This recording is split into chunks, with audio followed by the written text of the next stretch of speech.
Kidlat News Updates. Mga balita ngayon, 2 lalaki patay, 3 sugatan sa ambush sa Cotabato City. Posibleng rido sa Sulu na iwasan matapos ang pamamari. National Peace Walk sa Maynila idinaos bilang paggunita sa ika-10 anibersaryo ng 2016 arbitral ruling. Ako po si Cesar Soriano para ihatid ang mga nangungunang balita sa buong kapuluan.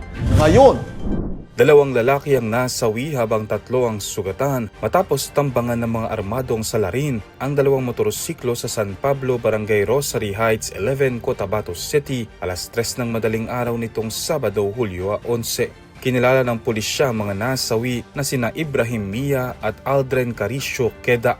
Sugatan naman sina Johaira Muhammad, Lacey Tan at Clarice Tubilan na nadamay sa pamamari. Ayon sa investigasyon, pinagbabaril ng mga sospek ang mga biktima gamit ang M16 rifle at 9mm pistol bago tumakas.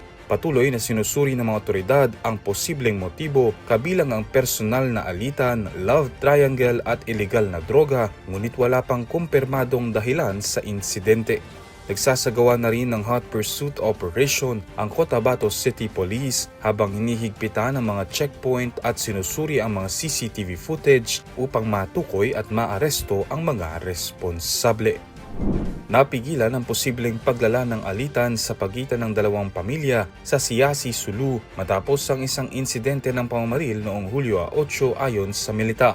Sinabi ng 1102nd Infantry Brigade na isang lalaki ang umano'y bumaril sa isa pang lalaki na nahuling nagnanakaw umano ng niyog sa Barangay East Kunta.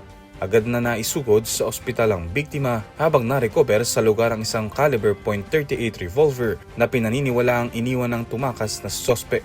Kinabukasan, voluntaryong isinuko ng ama ng sospek sa mga otoridad ang isang 9mm pistol. Isinagawa rin ang dialogo sa pagitan ng 2 pamilya sa tulong ng militar, pulisya, lokal na pamahalaan at mga opisyal ng barangay. Nagkasundo ang magkabilang panig na lutasin ang alitan sa mapayapang paraan at hikayatin ang sospek na sumuko sa mga otoridad. Pinangunahan ng National Task Force for the West Philippine Sea at ilang matataas na opisyal ng pamahalaan ang National Peace Walk sa Quirino Grandstand sa Maynila bilang paggunita sa ika-10 anibersaryo ng 2016 arbitral ruling na nagpawalang bisa sa pag-aangkin ng China sa South China Sea. Kabilang sa mga nanguna sa aktibidad sina Defense Secretary Gilberto Teodoro Jr., National Security Advisor Eduardo Oban Jr., AFP Chief of Staff General Romeo Bronner Jr. at PCG Spokesperson Rear Admiral J. Tariela. Sa kabila ng ulan, nakiisang mga kinatawan ng iba't ibang ahensya ng gobyerno, uniformed services, civil society groups at mga mamamaya. Ayon kay Teodoro, layunin ng Peace Walk na isulong ang kalayaan sa paglalayag at pagkakaisa ng mga Pilipino. Samantala, iginiit ni Tariela na nananatiling pinal at may bisa ang 2016 Arbitral Award sa kabila ng pagtutol ng China.